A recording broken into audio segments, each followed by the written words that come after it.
उत्तर वैदिक काल में आर्थिक परिवर्तनों की वजह से कबायली जीवन जो आर्यों का था उसमें परिवर्तन आने लगे थे। उसकी जड़ें कृषि की ओर मजबूत होने लगी थी। पशुचारण समाज जो था वो अब गंगा और अन्य नदियों के किनारे बसी बस्तियों में स्थायित्व का पुट पा रहा था। स्थायी बस्तियां बस गई थीं और उन कबीलों से जन और फिर जनपद और फिर वो आगे चल के महाजनपदों का रूप लेना प्रारंभ हो गया था। गौतम बुद्ध के काल तक लगभग कई सारे जनपद अस्तित्व में आए, जिसमें से जैन और बौद्ध धर्म के कई ग्रंथों में उनका उल्लेख है। उनमें 16 महाजनपदों के बारे में बताया गया है और कई बार उल्लेख है। लेकिन सिर्फ 16 महाजनपद ही नहीं, इसके अलावा भी कई सारे जनपद रहे होंगे और उनमें से कुछ गणराज्य भी थे जिनका उल्लेख ऐसे ऐसे थे जो जन की तरह थे, जो कबीलाई थे, लेकिन उनके राजा को राजा कहा जाता था, लेकिन वो कबीलाई समाज एक तरह से था। लेकिन फिर भी इस तरह के छोटे मोटे राज्य अस्तित्व में आए, लेकिन उनमें महाजनपदों की फिर आगे चल के काफ़ी संख्या बढ़ी। अच्छा, ये जो महाजनपद थे ये एक्चुअली इनके बनने की 3-4 तरह के थे। तीन बड़े तरीके से अगर देखा जाए तो कुछ महाजनपद ऐसे थे जो छोटे छोटे जनों से, छोटे छोटे कबीलों को मिलाकर एक जन बना, जन या महाजनपद या जनपद बना। उन जनपदों से अपने आप फिर आगे चल के वो महाजनपद बने, जैसे काशी एक एग्जाम्पल है। और कुछ जनपद ऐसे थे जो 4-5 महाजनपद मिला के आपस में बन गए। तो जैसे पांचाल है, वो एक उदाहरण है। उसमें 5 तरह के कबीले थे, वो आपस में मिले और फिर पांचाल जनपद बना। कुछ ऐसे हैं जो कुछ शक्तिशाली जनपद और कमज़ोर जनपदों को आक्रमण करके, उनसे युद्ध करके उनको जीत लिया, फिर वो बड़ा जो भौगोलिक विस्तार किया तो वो एक बड़े महाजनपद बने। तो इस तरह से कई तरह के महाजनपदों का उदय होता है। फिर ये सब इस बात से हुआ कि पहले बता चुका हूँ कि लोहे की खोज हो चुकी थी।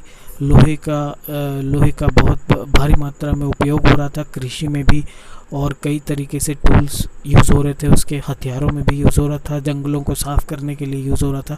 तो इस तरह से लोहे का इस्तेमाल और की वजह से आर्थिक प्रगति हुई, कृषि में बहुत सारा प्रगति हुआ। कृषि में इतना ज़्यादा हुआ कि अधिशेष यानी सरप्लस आने लगा कृषि में, और वो सरप्लस आने की वजह से समाज में और तरह के वर्ग पैदा हुए। उन वर्गों में जैसे कुछ श्रेणियां हुई, जैसे जो धनाढ्य थे, पैसे वाले हो गए वो कृषि अधिशेष के कारण। तो गृहपति, ग्रामीण क्षेत्रों में गृहपति कहे जाते थे, शहरी क्षेत्रों में श्रेणियां हुई। तो इस तरह के बदलाव हुए जीवन में। और कई जगह तो गृहपति इस तरह के थे कि वो बड़े बड़े राजाओं को दान दिया करते थे, उनकी सेना का वेतन देते थे। तो ये आर्थिक प्रगति होने के साथ साथ सामाजिक ताने बाने में भी बहुत सारा विकास हुआ और उसमें जटिलताएं आई। तो इस तरह से 16 महाजनपद अपने अस्तित्व में आए, और इनमें से कुछ महाजनपद आगे चल के काफ़ी प्रमुख हो गए, जिनमें से मगध एक बहुत शक्तिशाली बनकर आगे निकला।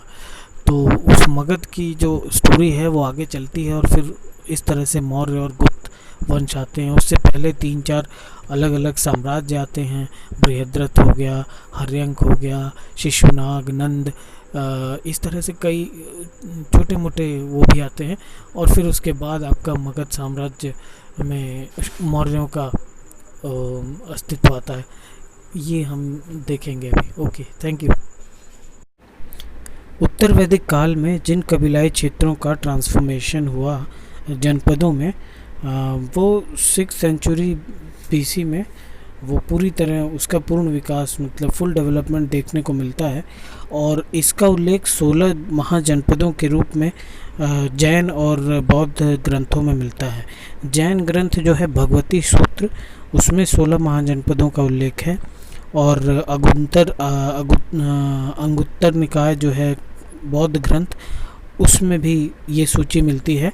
दोनों में थोड़ा बहुत कमोबेश अंतर है, लेकिन हाँ, ये 16 महाजनपदों का उल्लेख है इन दोनों ग्रंथों में। और दोनों सूचियों में जो समान महाजनपद आते हैं वो जैसे अंग है, मगध है, वत्स, वज्जी, काशी, कौशल, ये लगभग 6 महाजनपद हैं जो बहुत समान रूप से देखे जा सकते हैं। और इन महाजनपदों का उल्लेख कई कई बार हुआ है इन ग्रंथों में। तो इनसे कई सारी स्टोरीज़ हैं वो आपस में इंटरलिंक होती हैं। कुछ वहाँ की राजनीतिक और सामाजिक परिवेश के बारे में पता चलता है कि किस तरह के कबीलाई समाज से अग्रसर होकर फिर ये पूरी तरह नदियों के किनारे, खासकर गंगा घाटी में सेटलमेंट की पूरी कहानी बताते हैं। तो आप ये 16 महाजनपदों का डिटेल अगर देखें तो काशी जो है बनारस का क्षेत्र, जो बनारस वाराणसी इसकी राजधानी भी थी काशी महाजनपद की, ये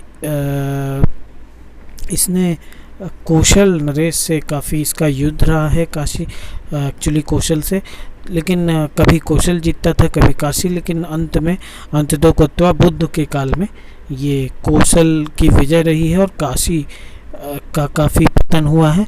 अजातशत्रु ने इसको आगे चल के मगध में मिला दिया था, क्योंकि मगध जो है इन सभी महाजनपदों में सबसे प्रमुख उभर के सामने आया। यहाँ की भौगोलिक क्षेत्र और यहाँ के शासकों की महत्वाकांक्षा, ये सभी चीज़ें मिलकर, ये एक सभी कारक मिलकर इसको एक वो बनाते हैं कि 16 महाजनपदों में मगध का काफ़ी उच्च स्थान हो जाता है आगे चल के।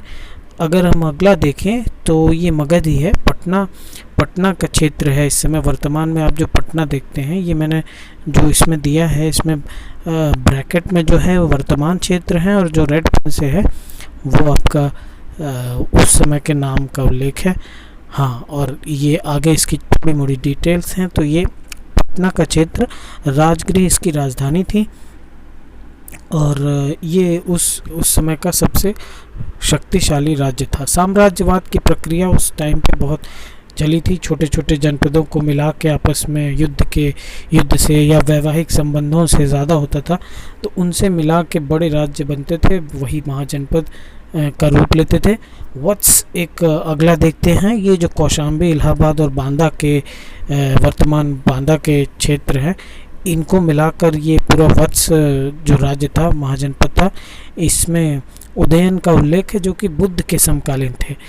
तो इनकी कुछ कथा भी है, वो आगे चल के कई चीज़ों में डिटेल में आई है, जो आप ग्रंथ देखते हैं बौद्ध और जैन। हाँ, सूरसेन देखा जाए तो ये मथुरा का क्षेत्र है। ब्रजमंडल का पूरा जो क्षेत्र है वो सूरसेन कहलाया। सूरसेन में एक खास ये था कि राजा वहाँ का अवंती पुत्र बुद्ध का अनुयायी था, और चूंकि अवंती पुत्र उसका नाम है तो वो अवंती से भी कहीं ना कहीं सूरसेन महाजनपद का वैवाहिक संबंध रहा होगा, इसलिए वहाँ के नामों में भी थोड़ी वो मिलती है। मत्स्य देखें तो ये जयपुर का क्षेत्र है, और जयपुर में जो उसका प्राचीन नाम था वो विराट नगर है, और भरतपुर, अलवर, जयपुर, वो राजस्थान का जो इधर वाला पूरा एरिया है, भरतपुर से लेके अलवर और वो सब पूरा मिला के जयपुर वाला एरिया, वो पूरा मत्स्य राज्य था। तो यहाँ पर अगर महाभारत के काल में अगर जाए तो पांडवों का ये अज्ञातवास था मत्स्य महाजनपद। और फिर उसके बाद आप गांधार क्षेत्र देखते हैं, जो काबुल का और पाकिस्तान का एरिया है, जो रावलपिंडी और पेशावर वाला एरिया है। इसकी राजधानी तक्षशिला थी। इसका और डिटेल आप मौर्य काल में देखते हैं, अशोक के टाइम पे। और राजा पुष्कर इसमें डिटेल है कि ये अवंती से युद्ध होता था और चंड प्रद्योत को इन्होंने हराया था। फिर कुरु और पांचाल महाजनपद, एक्चुअली कुरु पांचाल जो हैं ये आपके महाभारत में ये अच्छी तरह डिटेल्ड है। पांचाल जो थी, पांचाली जो महाभारत में अर्जुन की जो वाइफ थी पांचाली, वो भी यहीं की थी, पांचाल की। और कुरु महाजनपद जो देखा जाए तो इसकी राजधानी मेरठ के आसपास जो क्षेत्र है उसका नाम हस्तिनापुर था, वो राजधानी थी। और यहाँ यादवों, भोजों और पांचालों के वैवाहिक संबंध थे। तो पांचाल को देखा जाए तो दो विभाजन थे, नॉर्थ और साउथ, यानी एक थोड़ा उत्तरी भाग था। तो पांचाल का उत्तरी भाग जो बरेली वाला क्षेत्र था, और जो दक्षिणी जो नीचे वाला एरिया था वो कन्नौज का एरिया है। कन्नौज आगे चल के जो आप देखेंगे कि पूर्व मध्यकाल में कन्नौज का बहुत बड़ा त्रिपक्षीय संघर्ष के कारण उसका बहुत ज़्यादा उल्लेख है, उसकी भूमिका बहुत बढ़ जाती है। लेकिन अभी के काल में पांचाल का ही एक पार्ट है ये। हाँ, तो बरेली वाला जो एरिया था, जो नॉर्थ पांचाल का राजधानी है, वो अहिच्छत्र बोला गया है, और साउथ वाला कंपिल्य। तो अहिच्छत्र जो है पश्चिमी उत्तर प्रदेश का पूरा ही पार्ट था, द्रौपदी यहीं की थी। तो जो पांचाली जिनको बोलते हैं महाभारत में, तो यहीं की थी। और काम्पिल का जो ये है, ये एक राजतंत्र था, लेकिन कौटिल्य के टाइम पे, यानी चंद्रगुप्त प्रथम ने जब ये मगध को जीत लिया था, तो कौटिल्य उनका जो उनके टाइम पे जो था, कौटिल्य ने इसको उसके टाइम पे ये गणराज्य बना था, जो आपका पांचाल। छेदी देखते हैं, बुंदेलखंड का एरिया है छेदी। सुक्तिमती इसकी राजधानी थी। कलिंग जो उड़ीसा में जो छेदी का जो एक शासक है, खारवेल आप कहते हैं, वो हालांकि इससे कुछ इतनी दूरी है लेकिन कनेक्शन बनता नहीं है, लेकिन इनका कुछ प्राचीन कनेक्शन रहा होगा, इसलिए ऐसा है। और ये आगे चल के उड़ीसा में ये छेदियों ने वो किया था बुंदेलखंड से, फिर वहाँ पे उनका कुछ राज्य का कोई कनेक्शन होगा। अंग देखते हैं, भागलपुर का जो भागलपुर का जो क्षेत्र है वो अंग कहलाया। और अंग मगध से हमेशा युद्ध रहता था उसका। और ये अंग का थोड़ा सा डिटेल यही है कि एक तरह का नदी का महत्वपूर्ण बंदरगाह था। यहाँ से सामान का आदान प्रदान, ट्रेड, इसके रिवर रूट से ट्रेड होता था अंग में। ये एक तरह का बड़ा बंदरगाह था। अश्मक जो साउथ का इकलौता साउथ का एक पार्ट जो महाजनपद था वो अश्मक था। अश्मक में जो राजधानी थी वो प्रतिष्ठान नाम से है, लेकिन उसको अभी पैठान बोलते हैं। और इक्ष्वाकु वंश यहीं का था। और अवंती जो है वो उज्जैन, यानी मध्य प्रदेश में जो उज्जैन है उसकी दो राजधानियां थी, एक तो उज्जैन थी और एक महिष्मती। उज्जैन जो है वो महावीर और बुद्ध के टाइम पे चंद्रप्रद्योत के इसके राजा थे, वो इस काल के थे। फिर महिष्मती जो साउथ वाली राजधानी है अवंती की, उस टाइम पे शिशुनाग ने इसको अवंती को जीतकर मगध में मिला लिया था।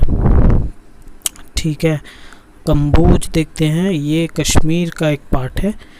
वो पहले एक तरह से राजतंत्र था वहाँ, लेकिन जहाँ जहाँ भी राजतंत्र से फिर जाके गणतंत्र बना, जैसे कंबोज में बना, तो वहाँ क्या इस तरह का परिवेश रहा होगा कि वहाँ के राजा जो थे वो स्थानीय राजा निरंकुश हो गए, काफ़ी निरंकुश हो गए, और वो करारोपण और इस तरह से जनता पे एक तरह से दबाव बनता गया, तो उसके कारण वो अलोकप्रिय शासक हो गए। तो उनको जनता ने बलपूर्वक हटा दिया, और फिर उसके बाद गणतंत्र स्थापित हुआ वहाँ, जहाँ की लोगों ने खुद से एक तरह से राज किया। गणतंत्र में होता ये है कि किसी एक निरंकुश राजा का राज नहीं चलता, बल्कि राजा कई लोगों की एडवाइस से जो है शासन करता है। ये एक तरह से पुराने गणतंत्र में ये होता था। तो ये कंबोज था जो राजतंत्र से आगे चल के गणतंत्र में बना, और ये भी कौटिल्य के समय हुआ। वज्जी देखें तो नेपाल का क्षेत्र है, और नेपाल बिहार का कुछ पार्ट मिला के तो वो वज्जी कहलाया। इसकी जो राजधानी थी वो वैशाली थी। मुजफ्फरपुर जो बिहार का एरिया है वो, और नेपाल का कुछ पार्ट वो मिला के। और बुद्ध के समय में ये सबसे इम्पोर्टेंट प्लेस था, काफ़ी चहल पहल थी यहाँ। और पुराणों में भी वज्जी का काफ़ी जिक्र है। मल्ल देखें तो मल्ल की जो राजधानी है वो कुशीनगर है, जहाँ पे बुद्ध का महापरिनिर्वाण हुआ। और इसकी भी दो राजधानियाँ थी, एक तो कुशीनगर थी, एक पावा थी। तो ये 16 महाजनपद की थोड़ी सी डिटेल थी। Thank you.